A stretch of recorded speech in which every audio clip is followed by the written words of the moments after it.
Nasa, come at once, my love, quickly. Yes, Uncle? I had a very strange dream, and I want you to hear of it. Behold, there were earthquakes upon the earth, and in time, two great dragons came forth, ready to fight against one another. And at their cry, all nations were stirred up to fight against the nation of the just. And the nation of the just was prepared for death. But the nation of the just cried out to the Lord. And as they were crying, the little spring grew into a great river and abounded into many waters. The sun rose up, and the humble were exalted, and they defeated the haughty. And that was the end of the dream. How can a little spring turn into a great river? Have faith, my love. The Lord, in his infinite mercy, will reveal its meaning. Until then, you must promise never to reveal to anyone that you are a Jew from the tribe of Benjamin. Never, Uncle? As God lives, there will be a time for you to remain silent and a time for you to speak. You shall no longer be called Hadassah. You shall be called Esther, a proper Persian name for a proper Persian girl. But, Uncle... And you must never again call me uncle. From now on, you shall call me teacher, for that is what I am. Do you understand, Esther? Yes, teacher. We must be careful. For God has given me this dream for a reason. Come to me, my love. Sing to me, my sweet.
Esther? Esther, come quickly. Esther! Yes, teacher. Oh, how do I look? As royal as the king himself. I fear it fits me not at all. I am only a modest man. Well, you're going to the royal banquet, and you must honor the king and his queen. How I envy her. You wish to be queen? No, I wish to be married. Esther, my love, you will marry when I find a suitable match. Have I no say in the matter? The Lord God requires of us obedience. It is he that made us, not we who have made him. Yes, teacher. Patience, my love. The Lord will reveal his will soon enough. I promise.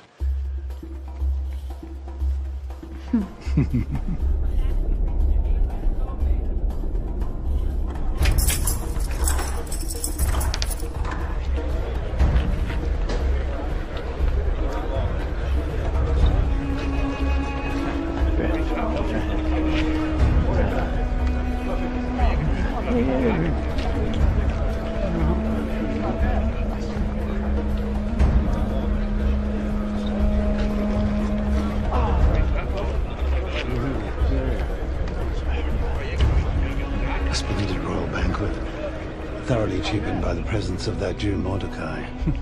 A bit harsh, don't you think, Lord Haman? It's not in my nature to mince words.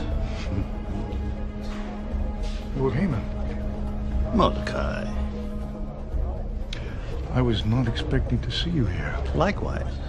I was led to believe that only the king's closest advisors would be invited.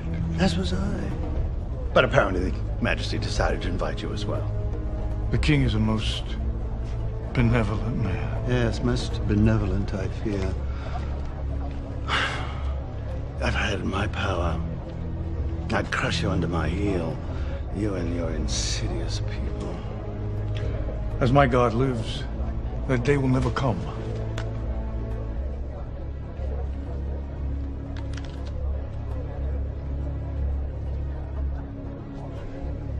All hail King Xerxes! Hail King Xerxes! Nobles, advisors, and all royal servants, I extend to you my warmest welcome. I'm indeed pleased to celebrate with you the anniversary of my ascension to the throne.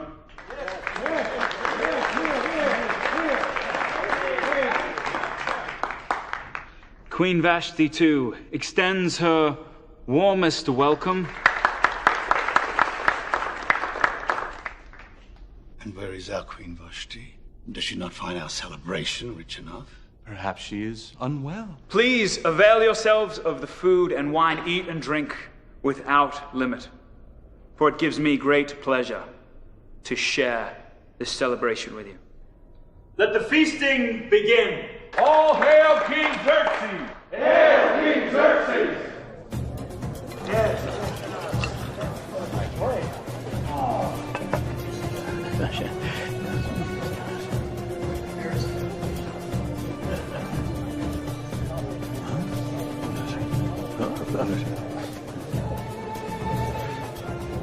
Keep open your ears. I wish to know exactly what my nobles and advisors are saying. By your word, Majesty.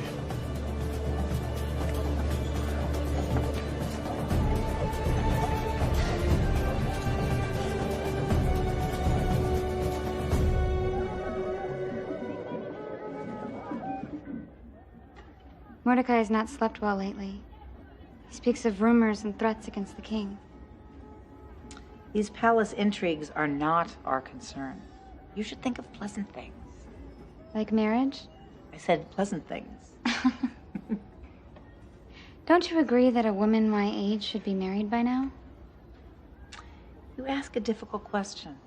A woman should marry as soon as a suitable match can be found. Suitable match? Suppose there is no suitable match. Well, none of them are suitable matches. I should know. But you married Jacob. That I did. Were the two of you not in love? If it was love Jacob was after, he would have married his donkey and probably been happier. And what about you? If given the choice, I would have married Jacob's donkey. Judith. So I'm lying. In truth, Jacob was a good match. He's a hard worker when he works, and a good provider when he provides. You love him? Between children and grandchildren and all the things a woman has to take care of these days, who has time to think about love?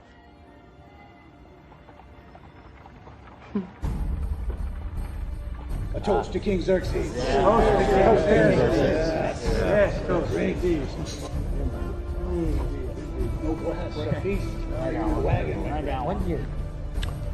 Queen Vashti is a mystery.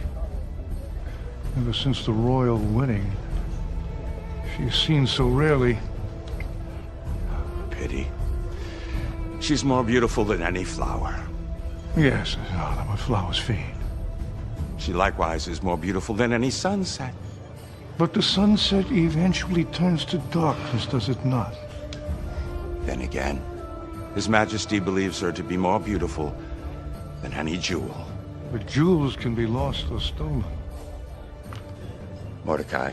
Yes? All that you say is true. Yet does not Vashti remain our queen? Then she should appear before us and receive our honor. As it is written, like a gold ring in a pig's snout is a beautiful woman without discretion. Yes. Come.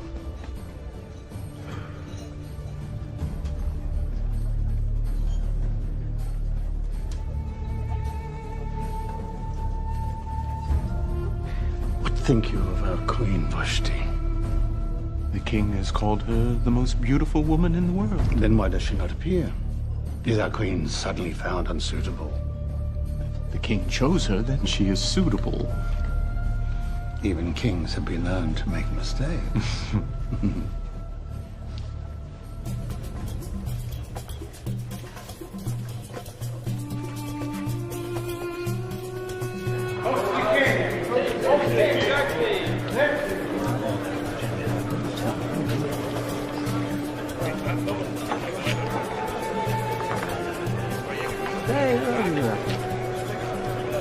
What news? Your Majesty's nobles and advisors are anxious to see the Queen.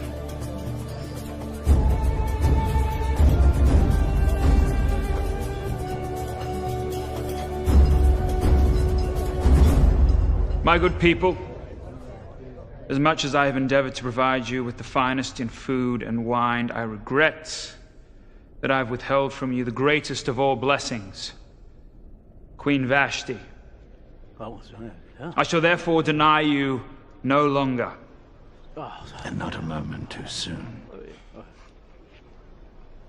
Sir, I command that the Queen Vashti join us here in the royal hall and dance for us. It will please me greatly to have her join me by my side. By your word, Majesty.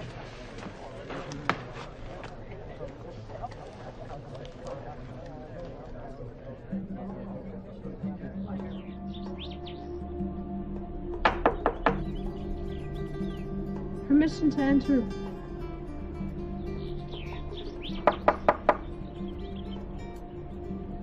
Permission to enter, Royal. Granted.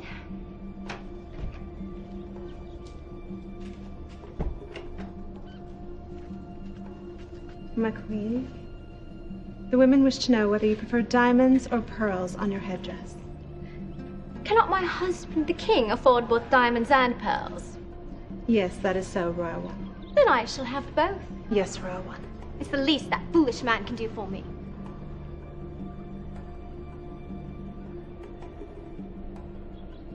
Royal One, I caution you to choose your words carefully. And I caution you not to be so presumptuous. Yes, Royal One. The king is a fool. But he is also in love, which means I shall have the upper hand. Did I not vow to be a queen, unlike any Persia has ever seen? Yes, my queen. And you have kept that vow most faithfully.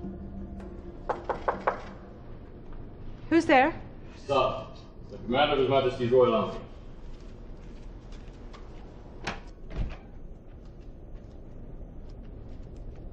I honor you, Queen Vashti. What is the meaning of this intrusion? The king has commanded your presence at once. You are to wear your finest garments and place a jeweled tiara upon your head. In such fashion shall you dance for His Majesty and for his guests. Is that what the king asks? No, Royal One. It is what the king commands. Tell him I'm busy. Royal One, I'm afraid you misunderstand. The king has commanded you to come before him and dance. Suppose I'm not in the mood for dancing. The king is also a warrior. When he commands his soldiers, they must obey. Very well. Have him command his army to dance for him. Royal One.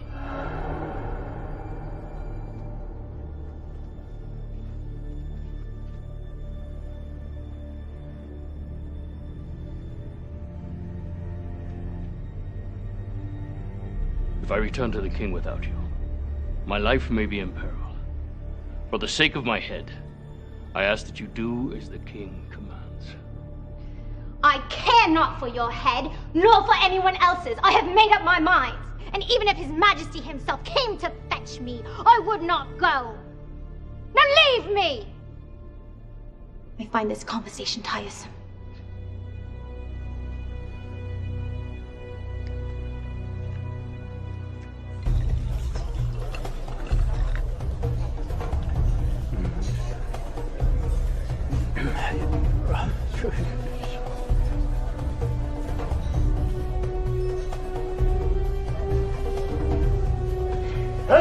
King Xerxes!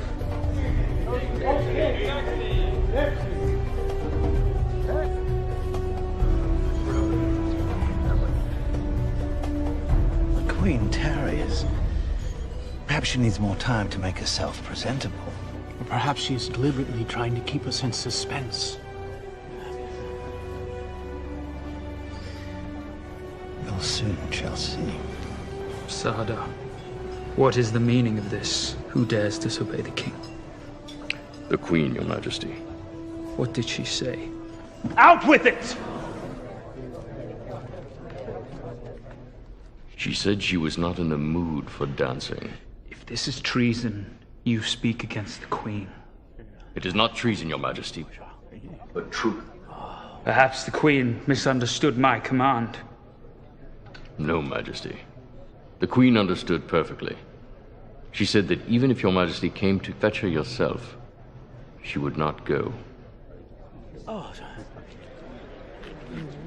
This impertinence shall not stand. If I allow Queen Vashti to disobey me, then what will stop the women of Persia from doing likewise? I shall therefore issue a new command. By your word, Majesty. I command that Queen Vashti be removed from the palace at once. And I decree that my marriage to her is null and void. By your word, Majesty. All hail King Xerxes! Hail King Xerxes! I wish to be well.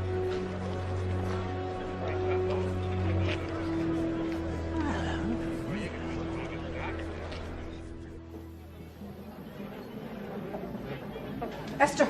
Esther! I have terrible news. What is it? The king has dissolved his marriage to Queen Vashti. It is said that she wickedly disobeyed a command. What exactly did the king command her to do? She was commanded to dance for the king and his guests, and she refused. And for this reason she was banished? Well, a royal command is not to be taken lightly, nor should a woman disobey her husband. Oh, Judith, you're one to talk.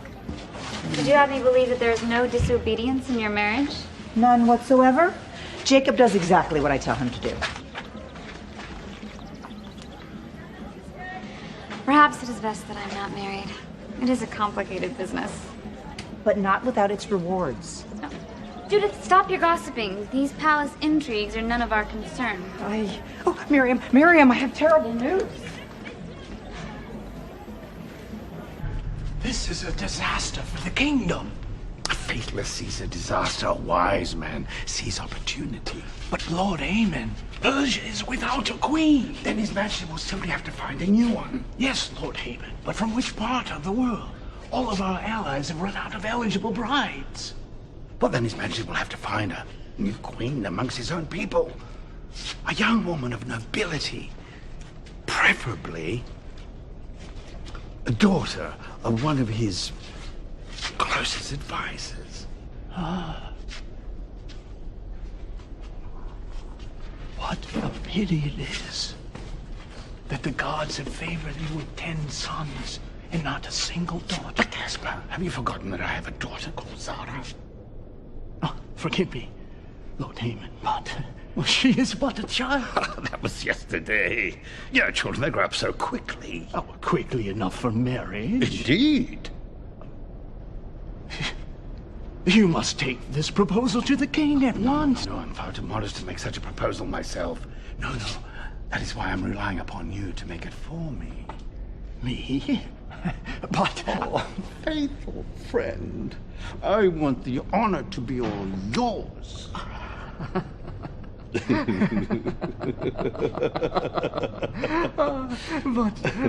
Lord Aemon, what if His Majesty receives it badly?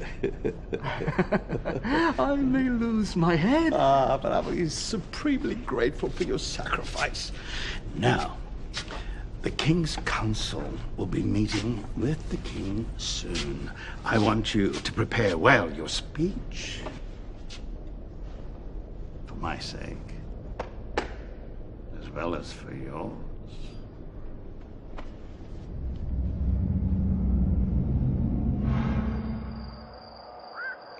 Blessed are you, Lord, our God, King of the universe, who sanctifies us with his commandments and commands us to light the Sabbath candles.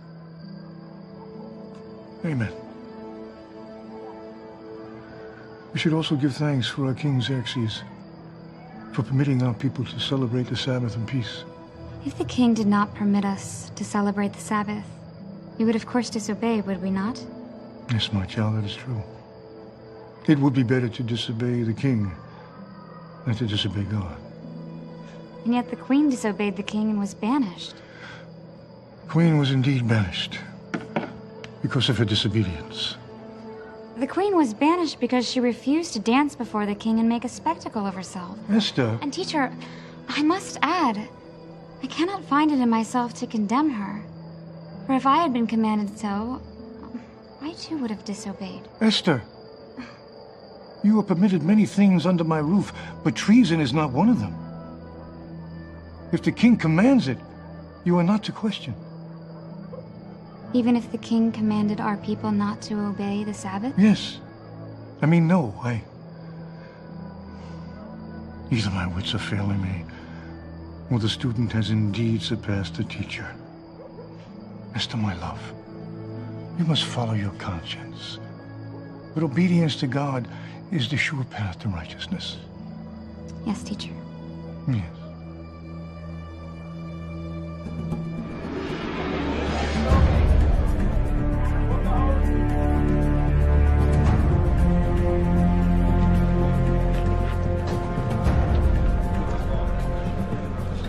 Place my trust in you. I warn you, do not disappoint me. Yes, Lord Haman. Oh, yeah. All hail King Xerxes! Hail King Xerxes!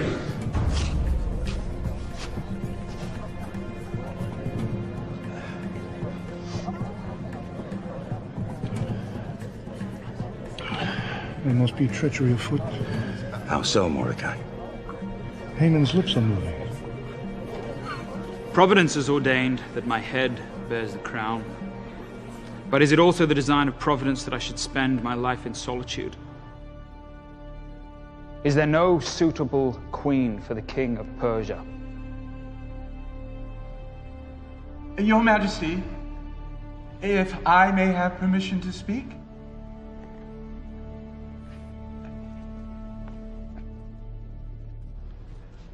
O great king, it is neither the design of Providence nor the will of your people that your Majesty remain unmarried. Where, then, would you have me find a queen? Do you think we've not looked everywhere? His Majesty has looked everywhere except from among his own people. This eunuch speaks truthfully. Is it not customary for the king to marry the daughter of one of his allies? Customary, Majesty, but not required? Again, this eunuch has spoken truthfully. And Majesty, if I may be so bold, may I suggest you look towards your nobles and advisors for such a queen? Gentlemen, what think you of this proposal? Your Majesty, if I may be permitted, Gaspar's suggestion, while it is a worthy one, is not feasible, I fear. For what reason? Your Majesty surely knows that more than half of your consulars are eunuchs. That's a great disadvantage, I'm afraid, when it comes to producing offspring. Your Majesty, my worthy colleague is mistaken. One of your counselors does indeed have a suitable candidate for marriage. Pray tell me, Gaspar, who is this suitable candidate? It is none other than Zara, the daughter of Lord Haman. Lord Haman, does Gaspar speak the truth? He does indeed, Your Majesty. And while I love my daughter more than my own life, it would give me great pleasure to offer her to you as a bride. I also have another candidate, Your Majesty. Mordecai, you have never taken a wife. Whence comes this candidate? Your Majesty speaks the truth. However, it has been my pleasure to be the guardian of a young orphan girl who has grown into an exceptional young woman, as fine a daughter as Persia can produce. Tell me, Mordecai, is she beautiful? As lovely as a morning star, Your Majesty. And more importantly, she is as obedient and modest as she is beautiful. Permit me a word, Gracious Majesty. As you wish, Lord Haman. The selection of a bride is no small matter. But I would think you would agree with me that only women of quality should be selected. Did not Gaspar say that my nobles and advisors could select a woman of good standing? Why then do you disagree with your own eunuch? Very well then. Are there any others? I have a candidate, Your Majesty. I also have a candidate, Your Majesty. As well do I, Majesty. I command that the daughters of Persia be brought to the palace at a time of my choosing and presented to me for my royal perusal. In such manner shall I find a new queen. All hail King Xerxes! Hail King Xerxes!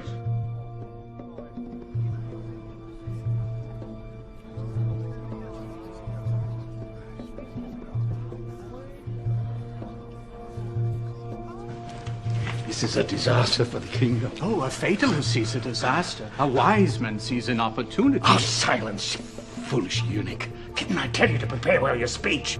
Lord Haman, I had no idea Mordecai would suggest a contest. Insolence, the nerve of that hapless Jew. He proposes that Estherei, a cast-off, become queen. Mordecai said she was an orphan. We know not child's true circumstances, nor are we likely to find them out. Lord Haman, if she was raised by Mordecai, she is clearly unsuitable. What further proof do you require? Because Mordecai is cunning, if nothing else. Who knows what trickery this old Jew has up his sleeve? Lord Haman, I can confidently predict that whatever candidates may appear, they will be no match for your Tsar. Oh. What, your prophet suddenly, as well as a fool? Rarely are those two qualities captured in one man.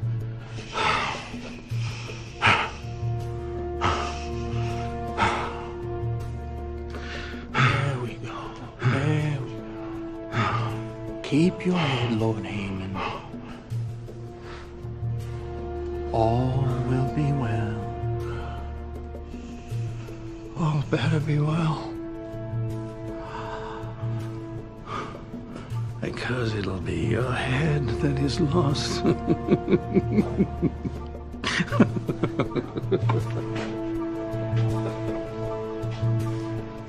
Amen?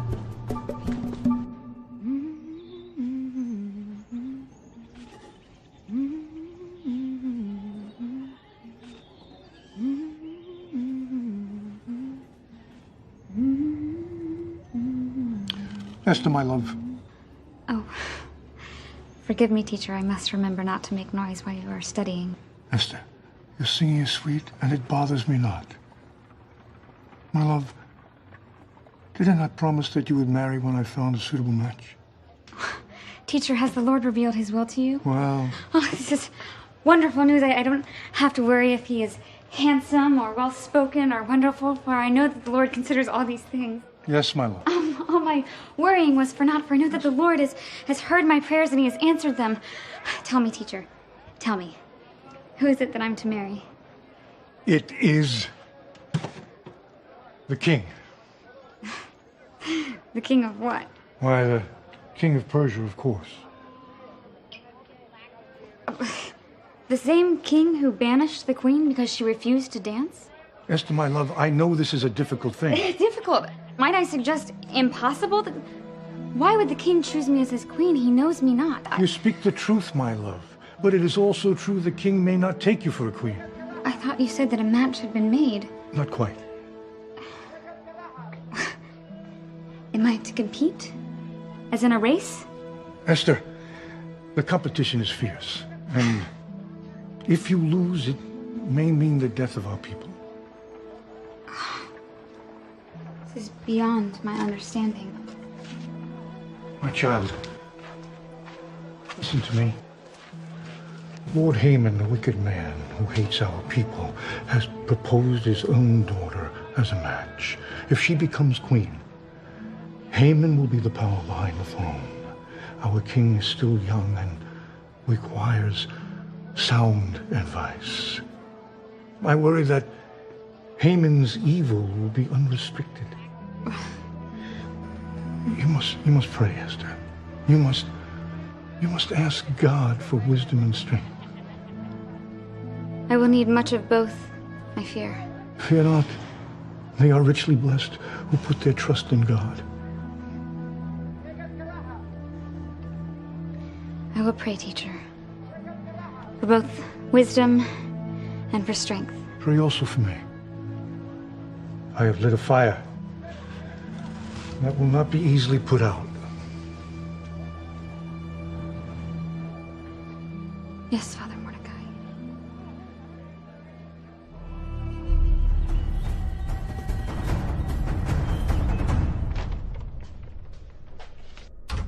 I honor you, Lord Haman. I'll honor you later. Fetch me my wife and be quick about it. Oh, begging your pardon, Lord Haman. Your wife left word that she is too busy to see you.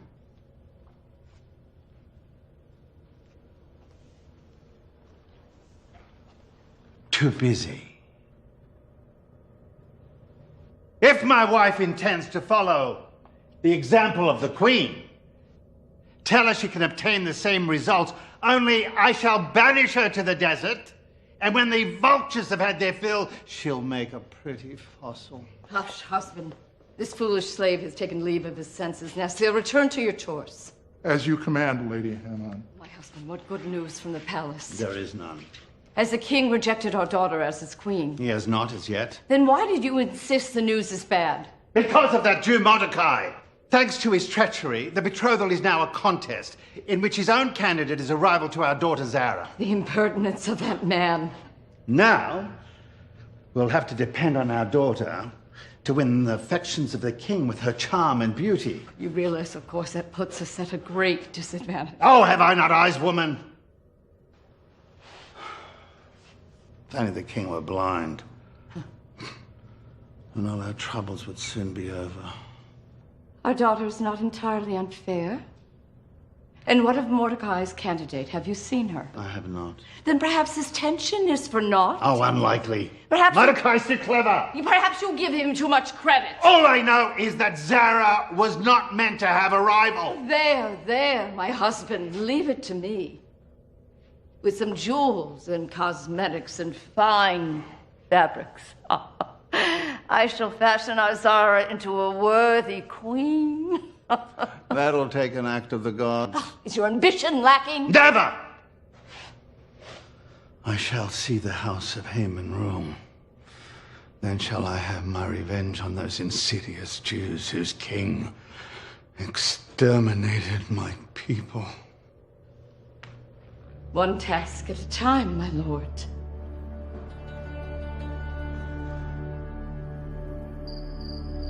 Incline your ear, O Lord, and hear me, for I am poor and needy.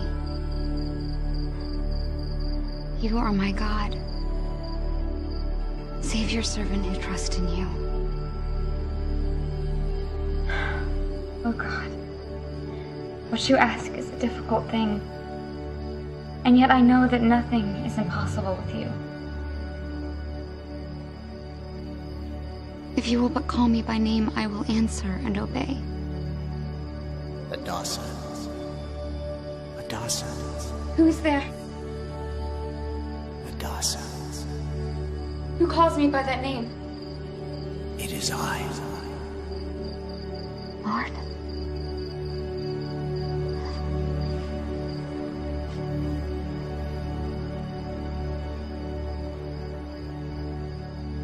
Speak, Lord, for I am listening. Because I am with you, you shall not be harmed. For I am the Lord, the Holy One of Israel. Yes, God. There will come for you a time to keep silent, and a time for you to speak. For in all things shall I be glorified. My God, speak, and I will obey.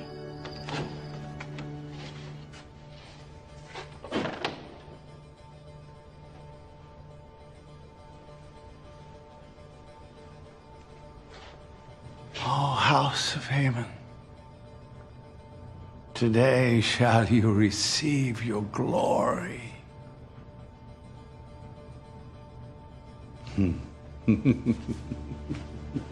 Where is my wife? Is it success or failure? Patience, husband. The house of Haman did not become great in one day. No, but it can be ruined one day if my wife and my daughter fail me. We shall not fail. Nasir. Have a look.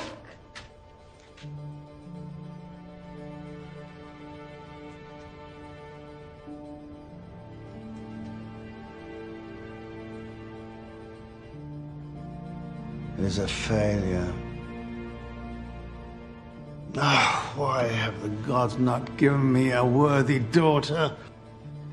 She is worthy. I didn't ask for a daughter as handsome as myself. If she had but a fraction of our beauty, all would be well. Hush, husband. You upset the girl. I will add a veil. It will add an air of mystery for the king. Nasir, fetch me my fabrics. If His Majesty is enchanted by a bolt of cloth, then he's a greater fool than he's been given credit for. Hush, husband.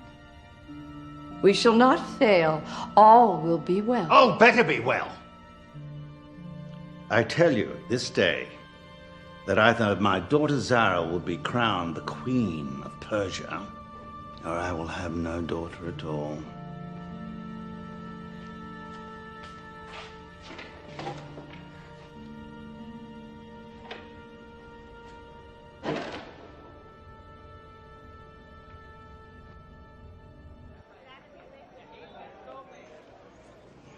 I may be poorly dressed, but I am rich in faith. My child, the palace will provide you with all the oils and perfumes and cosmetics you require. As much as she desires and more. I have everything I need. If she captures the king's heart, his eyes will not disagree. Forgive me, I have not cried so since my wedding day. Were they not tears of joy? Not precisely. We go to the palace. And may our God go with you? And be with your spirit, Judith.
This one comes extraordinarily well recommended, Your Majesty. If nothing else, it comes extraordinarily well wrapped. Lord Haman's daughter, the Lady Zara, is a woman of great modesty, my king. She wouldn't dream of appearing before you with her face uncovered. An admirable quality, I suppose.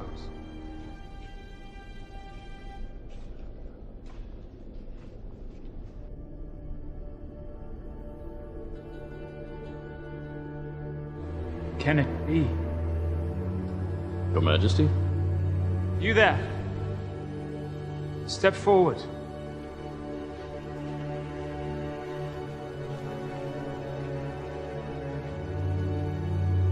By what name are you called? My name is Esther, Your Majesty. And who speaks for this woman, Esther? I do, Your Majesty. And what say you on her behalf? I can only quote the writings of my people, that a virtuous wife is more precious than rubies.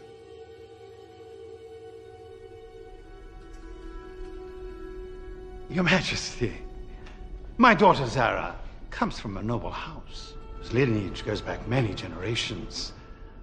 She will make a charming wife, as befits such a fine and noble king. It is also written that charm is deceptive, but a woman who fears God will be greatly praised. Majesty, the superstitious ramblings of this Jewish malcontent should have no impact on your decision. Lord Haman, has it not always been my pleasure to consider all advice? Indeed, Majesty.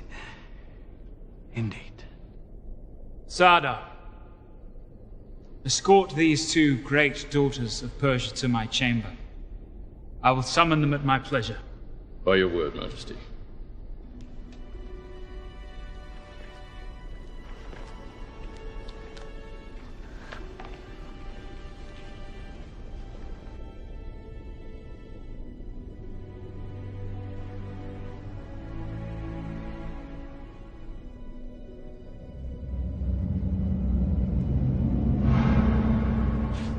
All is prepared.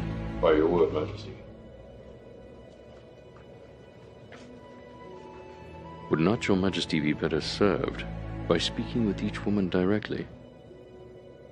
I shall learn more from this than I could learn from 1,000 private talks.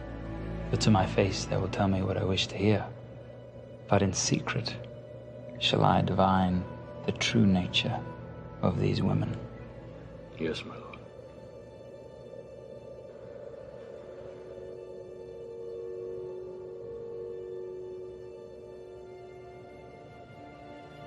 My lady, is this your first time to the palace? Yes, yours as well. And what think you of it? The palace? It's very palatial. Yes. Yes, it is. My lady, I suspect you're a woman of great beauty. Why then do you conceal yourself with silk cloths? Alas, I am not a woman of great beauty. This I cannot believe. It is my wicked parents who have hidden my face. They are hoping that the king confuses my disguise for modesty. For if he sees my face, he will be repulsed. This cannot be. May I be allowed to determine this for myself?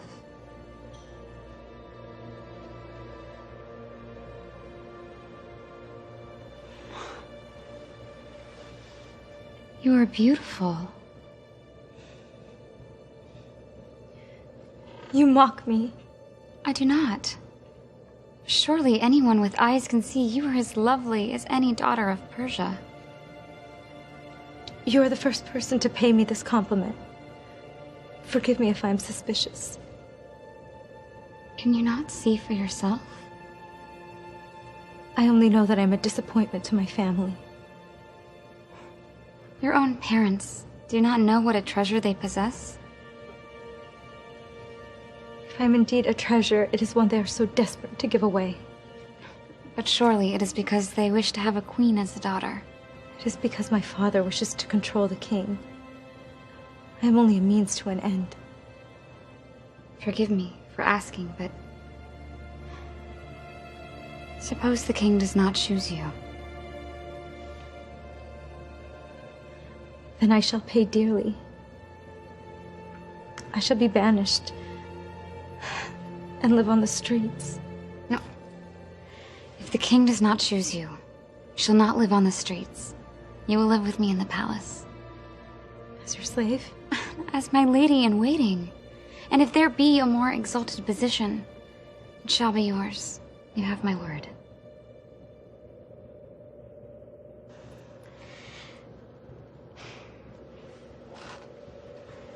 Summon Mordecai and Haman. I have made my choice. By your word, Majesty.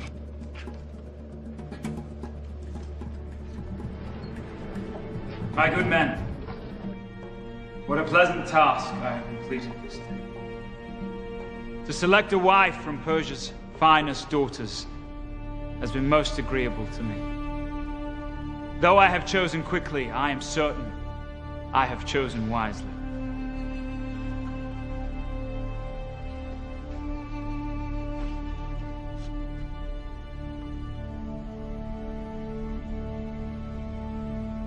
Without further ado, it is Esther whom I have chosen to be my queen. But, Your Majesty, a king that judges quickly judges unwisely. My eyes have seen, and my heart bears witness. This is indeed my queen.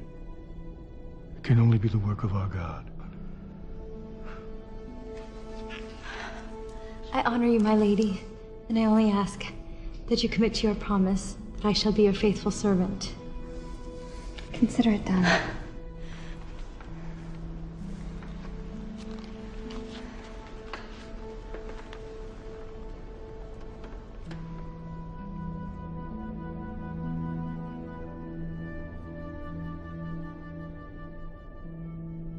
I shall therefore issue a royal proclamation. By your word, Great Majesty.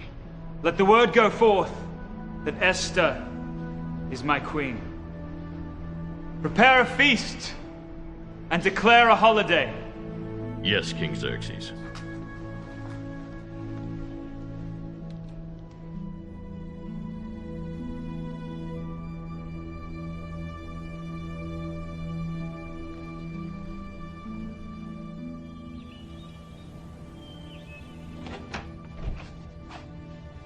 I honor you. Oh, honor me later. Even the gods themselves are against me. And why is my husband roaring about like a lion? The house of Haman lies in ruins because of you. Because of me? Oh, it would be an amazing trick if I were able to conquer it. Your magic is worthless. Hush, husband, tell me about our daughter. We have no daughter. This is strange news, husband. I suspect the king has chosen another. What, you're mucking me to my face? Husband, in love as in war, to the victor go the spoils. Then I tell you, this is war. With the king. With Mordecai. Hear me, woman. The house of Haman shall be redeemed.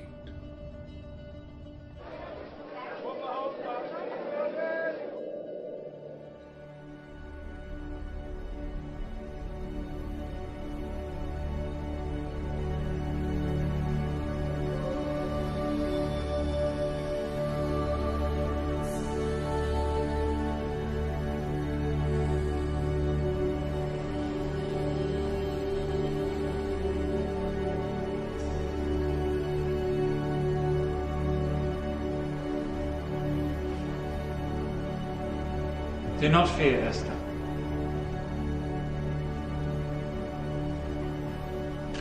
Only come closer.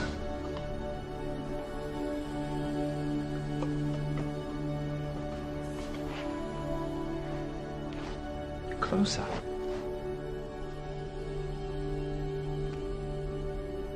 Are you indeed afraid? No, great king.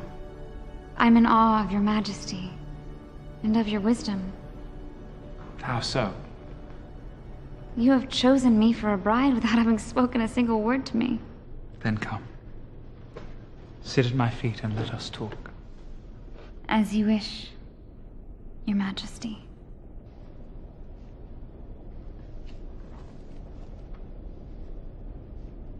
Are you comfortable? I must answer your majesty's question with another question. Ask. Is this always to be my position? At his majesty's feet? You are not of noble birth, and therefore you must take an inferior position. His majesty speaks the truth, but in marriage shall we not be equally yoked? My lady, I cannot raise you above the circumstances of your birth. If you are indeed to be my husband, then there is only one solution to this problem.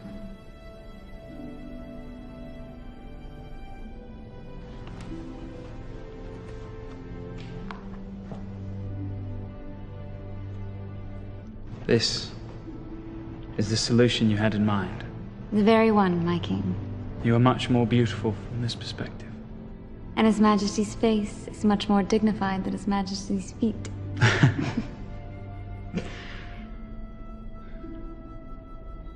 Will you be an obedient queen? That is all I ask. Will you be a faithful husband? That is all I ask. My love for you is as great as my love for Persia. And I shall obey you, as I would obey my God. My queen exalts me. It was Mordecai who taught me thus. You have learned well. I wish our wedding was tonight. Patience, my king. We have only just engaged. He's not the king entitled to get what he desires.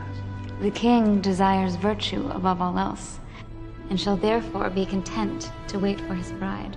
I will wait. But it will bring me no happiness. Happier still will you be when the day of our marriage finally arrives. Indeed, my love, my Esther.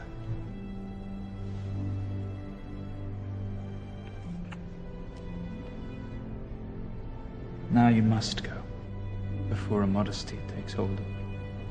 I fear no such thing, for you are a king. But I'm also a man. Now go. As my king commands, I shall obey. Good night, sweet king. Good night, dear Esther.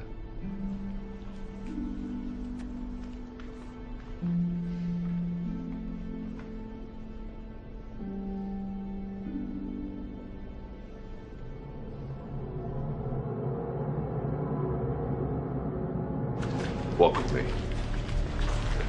This night hurts time. Yes, my lord. But it is the dawn that heals.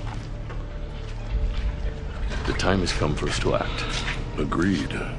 We've delayed long enough, while our foolish king follows his heart and not his head. And Persia grows soft as the consequence. Indeed.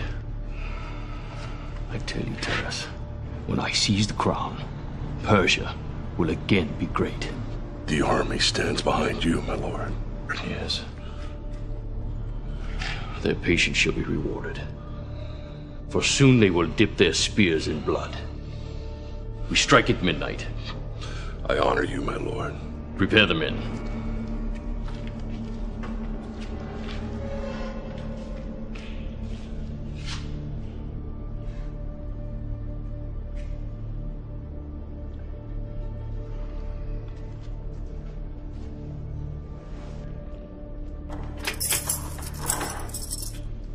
Lord Haman, why trouble me at this hour? Gracious Majesty, I have a thorn in my side.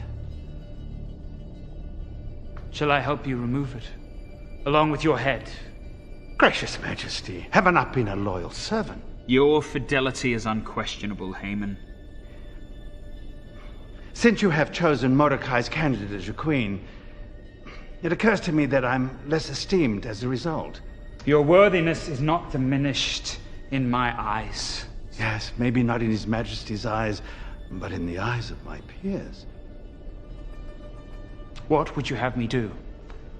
Oh, Your Majesty, if it not be too great a request, it would please me well if you could make me the King's Prime Minister. Prime Minister? It is simply another title, Lord Haymon. Yes, but one that will require your people to bow before me. Very well, Lord Haymon. Is there no peace for the king? Who calls? Mordecai, Your Majesty. Mordecai, my friend. Enter. 1,000 pardons for the lateness of the hour, Your Majesty. Am I not still awake? Your Majesty, I have a matter of great importance to discuss. Well then, keep us not in suspense, Mordecai. It is a matter that concerns the king. I am now the King's Prime Minister. What concerns the king concerns me. Merely another title. Yes, but one that requires that you bow before me, Jew. There's not time, Lord Haymon. Great Majesty, moments ago did I hear Sadar, the commander of your army, and Cirus, your bodyguard, plot your assassination. My assassination? Your Majesty, this man has lost his senses. He's accusing His Majesty's two of his most faithful servants. Your Majesty must act at once. The plot commences at midnight. Your Majesty, as your Prime Minister, I advise you to send this man back to his bedroom. Obviously, he has had too much to drink. Overruled! We will investigate these charges, for Mordecai would have no cause to deceive me. Your Majesty. Send for Sadar and Cirus. We will find the truth of this matter.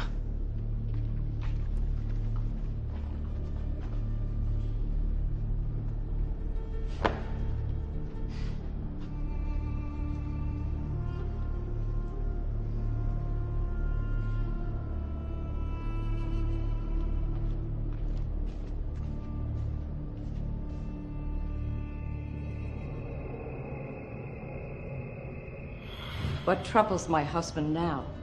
Have another of his schemes come to naught? Taunt me no further, woman, or I shall banish you, as I have banished my daughter. Yes, husband. Banish me to the palace where I too shall serve Queen Esther. Now silence! Am I not the King's Prime Minister? Is not everyone required to bow before me? Why does this revolting Jew Mordecai refuse to pay me honor? I suspect he has found favor in the king's eyes. This Mordecai shall not live, and neither shall his people. Propose you then murder? I shall arrange for their execution. Fine, subtle distinction, but a difficult task, for the Jewish people are very loyal to their king. And what if they were found to be disloyal? An unlikely event? I must get my hands on as much of the Jewish writings as I can find. Does my husband wish to turn Hebrew? Mordecai. He quotes his people's writings selectively, but not fully, I suspect. There's only one way to discern this. Will you read all the writings, husband? I won't read any of them. It shall be done for me. And suppose no treason is found? Then I shall create treason. We shall gather the great architects of Persia and have them design gallows fit for Mordecai the Jew. Finally, my wife comes up with a sensible idea.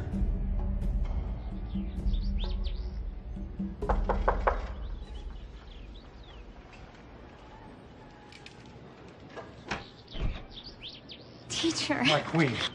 Oh. And my dear sweet Judith. My darling child. I mean, my queen. Oh. And what think you of the palace, Judith? It has so many rooms. A person could get lost. Yes. Who is this lovely young girl? Oh, this is Zara, Lord Haman's daughter. I honor you, Mordecai. This beautiful woman is Haman's daughter? Mm. I confess to the truth of it, but with no gladness of heart. My lovely girl, I fear for your life. Your father is a proud man, easily angered. I have no concern for my life, for Esther has promised to take care of me. Yes.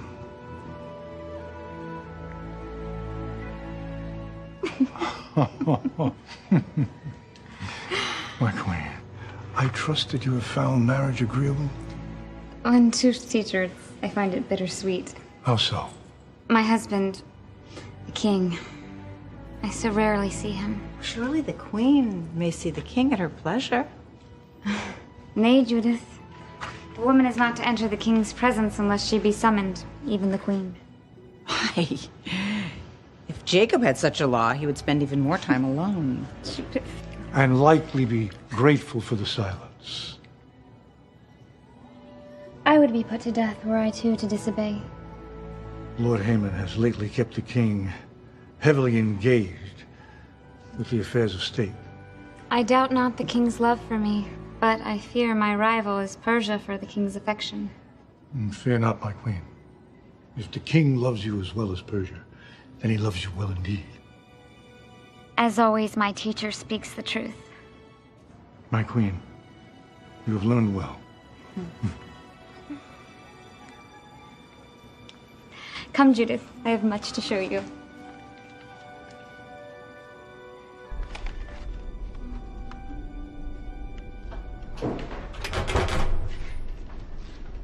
All hail King Xerxes of Persia!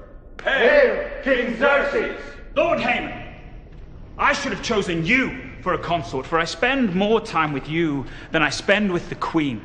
Your Majesty, this is a matter of extreme urgency. For the sake of your neck, Lord Haman, I require that it be a matter of life or death. Your Majesty, this is a matter of treason. Treason? Am I surrounded by nothing but conspirators? If my throne is in peril, Lord Haman, why then are we completely unaware? Because, Your Majesty, the threat comes not from without. The threat comes from within. And only now you bring this to my attention? Your Majesty, there is a group of people in your kingdom who are disloyal. And who are these disloyal people? The Jews, Your Majesty. The Jews? Yes. Their first allegiance is not to you, great king. They support another. Impossible. The evidence lies here before you. Am I Jew, Lord Haman? That I can read such things? Then allow us to translate.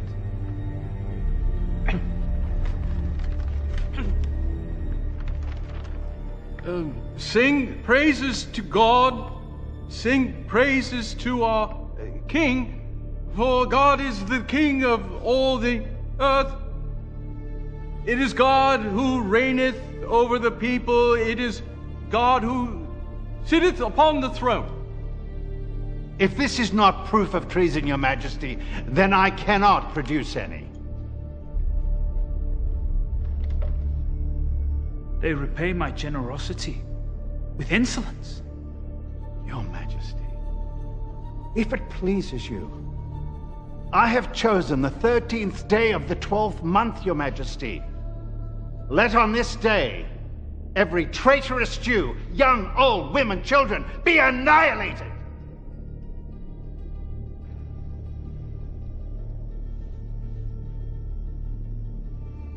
Zada, let it be done as Lord Haman commands. By your word, Your Majesty.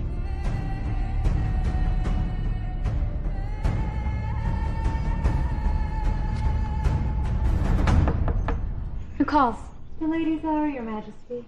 Enter at once. A visitor to see Your Majesty? Enter.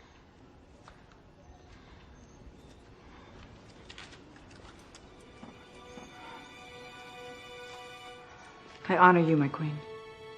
Judith, it's so good to see you. But the bad news I bring will surely hurt your majesty's heart. I come at the request of Mordecai. Why does he not come himself? Because, my queen, Mordecai sits at home in sackcloth and ashes. Judith, you must tell me this news at once. Shall I speak freely, my queen? Lady Zara has my confidence. It is the wicked Lord Haman, my queen. He has convinced your husband, the king, to destroy all the Jews. No. This cannot be. On the 13th of this month, all the Jews will be put to death, including you.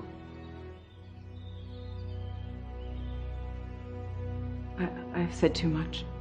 Zara, I beg you to keep this a secret. My lady, I would never betray you. My father is an evil man, and I beg you 1,000 pardons. It's no fault of yours, Zara. There's no need for forgiveness.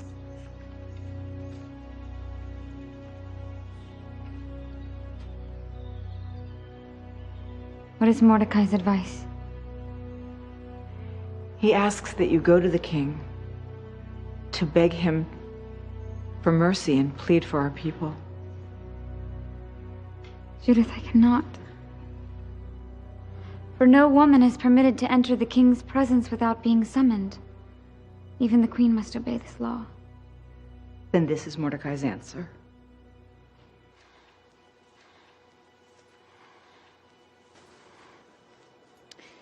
There is a time to remain silent, and a time to speak.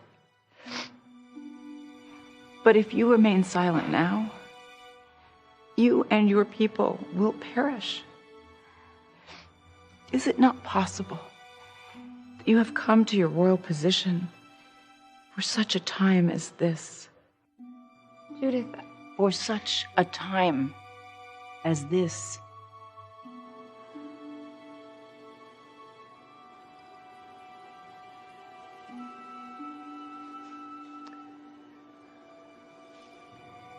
Go then, and tell Mordecai to gather all the Jews of Persia and have them fast for me. I shall not eat or drink for 3 days, day or night, and I shall do the same. And then I will go to the king. And if I perish, I shall perish. It will be done as you say, my queen.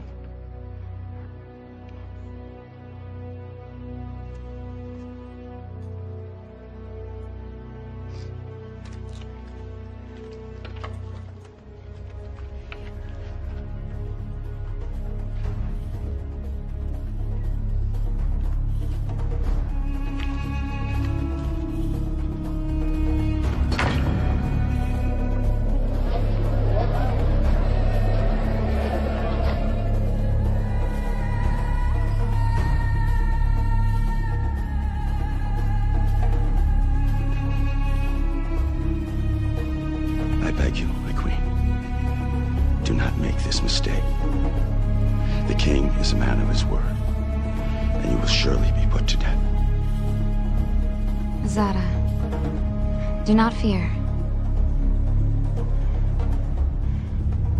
Now take me at once to the king. I honor you, Queen Esther.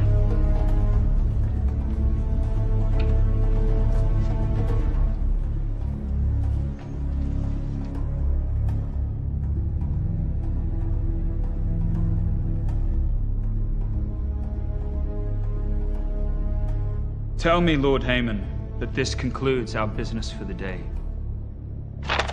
If your majesty commands it, then we shall continue at another time. I do command it.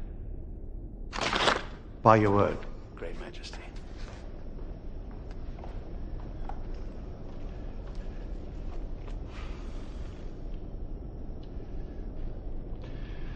I honor you, King Xerxes. What is the meaning of this intrusion? Lord Haman, The Queen is here to see you, Your Majesty. Summon you the Queen, Great King? I did not.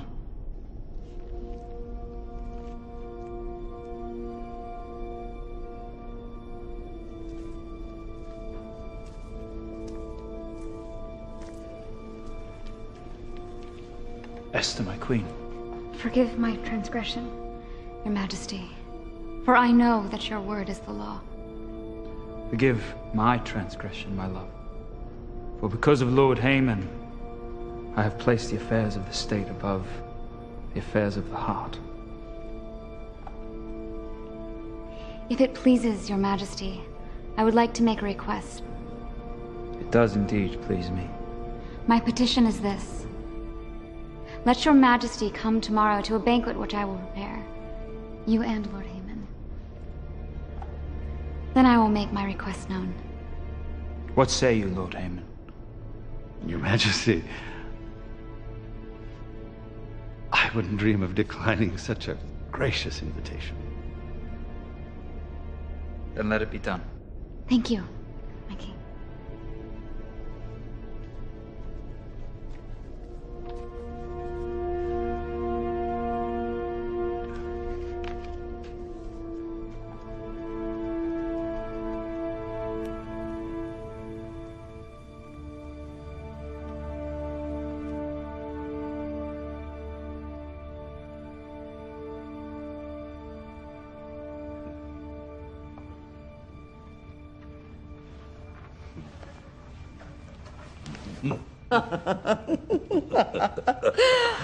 Does my wife adore her husband? Your persistence exceeds her cruelty, a quality much to be admired. Do we not have everything? A great name. And vast wealth. And revenge. And with the king under my thumb, the house of Haman rules.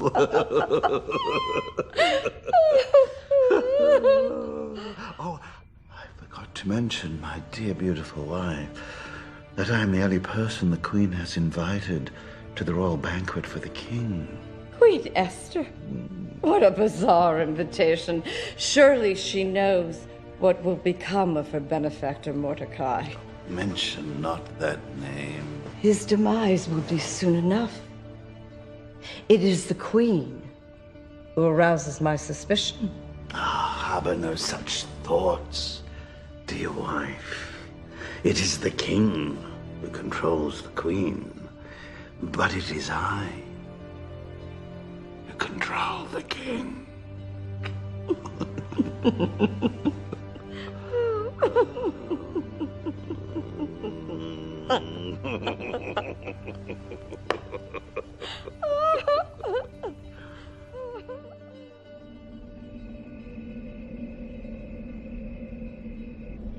Is my husband the king well pleased? As well pleased as I am well fed. And you, Lord Haman? The pleasure of this meal is matched only by the pleasure of the Queen's company. Queen Esther, what is your petition?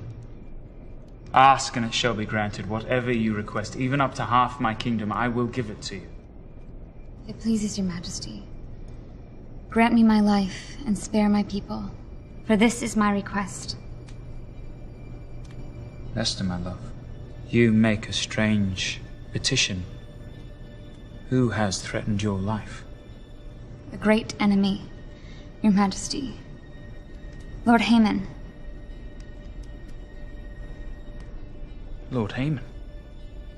Would you molest a queen in her own home? Your Majesty, the Queen is surely mistaken. I would never lay a hand on her.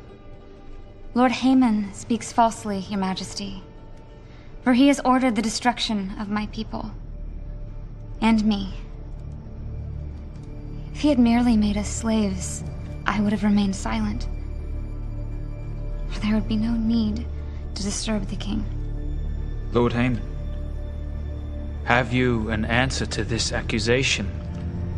Your Majesty, I know not of what this Queen speaks of.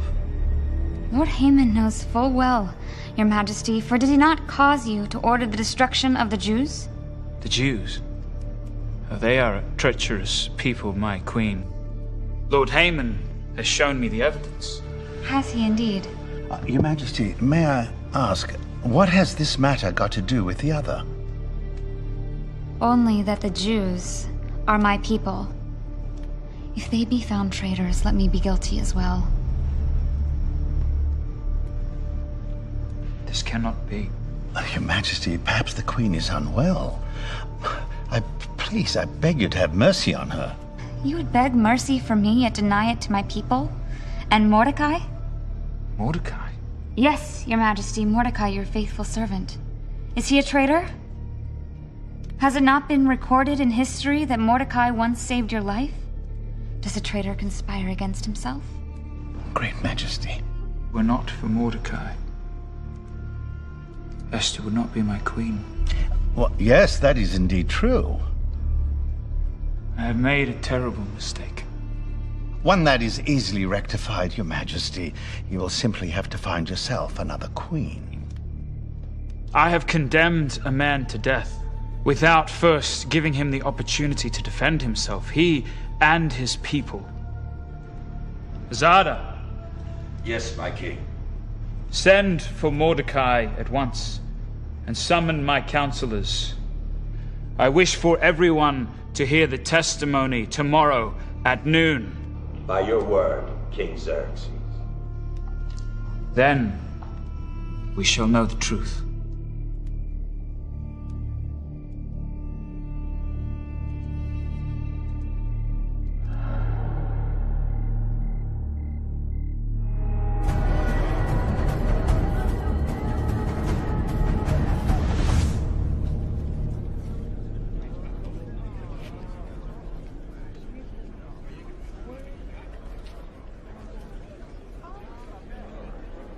All hail King Xerxes of Persia! Hail King Xerxes!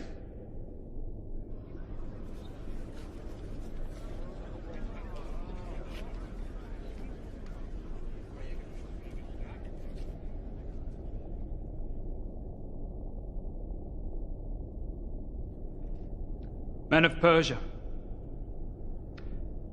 this day I have summoned you to hear the case against the Jewish people. I was persuaded of their guilt and sentenced them to a violent death. All the Jews, including Mordecai and my queen.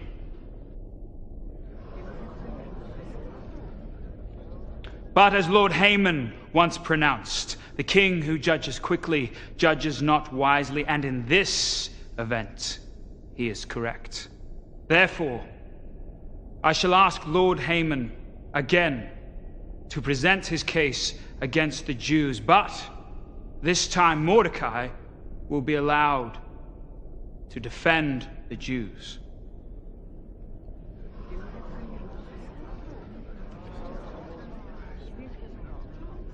Lord Haman. Your Majesty, as I believe I have so eloquently proven, that the Jews are a traitorous people who honor their God and despise their king. And as their writings also affirm, it is their God who rules them, and it is their God who sits upon the throne.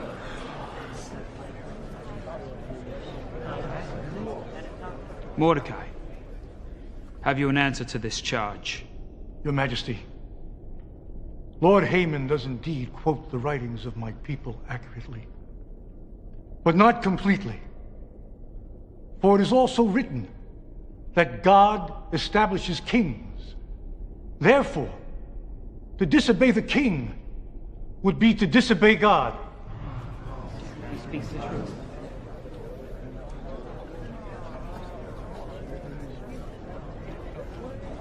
Mordecai, I must ask you in truth, if you are and always have been an obedient servant to me.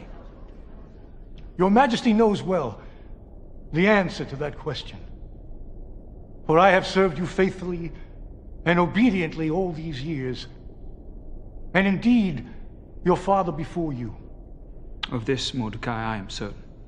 But I must also ask you, are you also an obedient servant of your God? Your Majesty also knows well that as a Jew from the tribe of Benjamin, I am an obedient servant to my God. That was quite elegant, Mordecai. If not a bit deceptive. But answer me this, Mordecai. What if there was a contradiction? What if His Majesty commanded one thing and your God commanded another? Who then, Mordecai, would you obey? Mordecai. For many years, I have lived in peace and prospered in the service of your Majesty. But before your Majesty came to be, my people worshiped the God of Israel, a living God who brought my people out of Egypt and delivered them from slavery. To your Majesty, I owe my living, but to my God, I owe my life. Traitor! Traitor!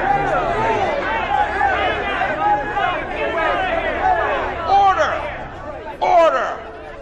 Mordecai, perhaps you did not understand my question. These are words of treason, your Majesty. Straight from the traitor's own lips. Unbelievable! No! Order! Order! Your Majesty, you have permitted Mordecai to speak on behalf of his people. Permit me now to speak on behalf of Mordecai. As you wish, Esther. Your Majesty, have you not always granted the Jewish people the freedom to worship their God in peace? My love, it has indeed been my pleasure. But it was also the will of the late king, my father. Therefore, I must ask you, great king, whenever did you issue an order to my teacher Mordecai which he did not obey? In truth, dear Esther, I cannot recall such an event. Your Majesty cannot recall it because it has not happened. Your Majesty, this Jewish queen pleads too late. She acts out of preservation for her title as well as her life. Did not once Mordecai save your life? And did you not reward him with a royal robe and a royal horse? And was it not Lord Haman who recommended it? Your Majesty, the question that was asked was what would be done for the man that the king wishes to honor. I thought His Majesty was referring to me. Therefore, Your Majesty, I pose to you the same question Lord Haman asks. If a king commands one thing, and God commands another, how would you have this conflict resolved?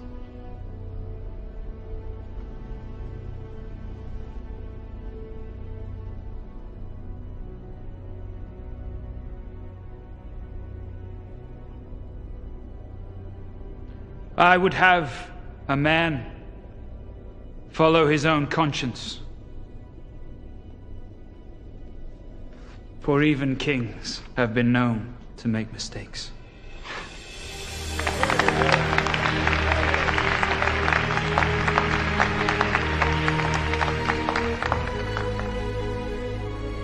I find no treason in Mordecai or his people, and he shall continue to serve me with honor and distinction. And his people shall live.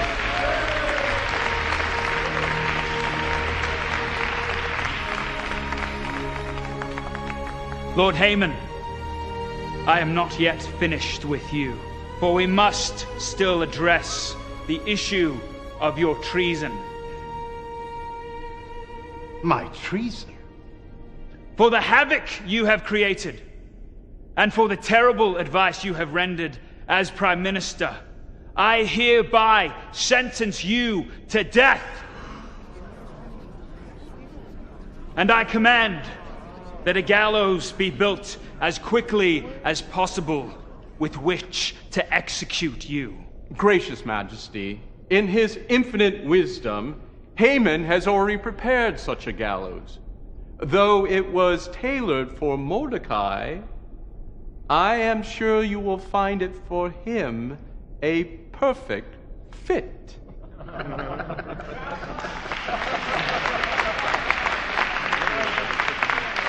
I am repaid with my own coin. To the gallows at once, Azada. I honor you, King Xerxes. Remove at once Haman's royal robe and place it upon Mordecai, for it is Mordecai who will now be my prime minister.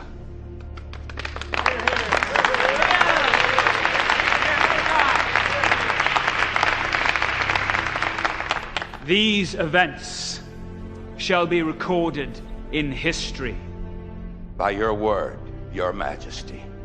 And henceforth forever. This will be for the Jews a time of joy and happiness. And let it be written that it is Queen Esther who has saved her people from the villain Haman.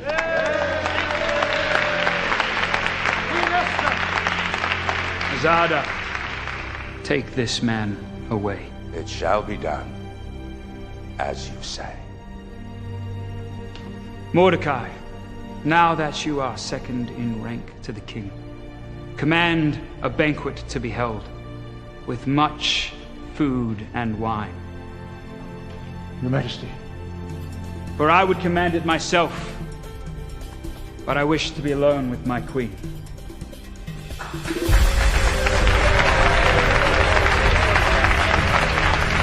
Hail, King Xerxes!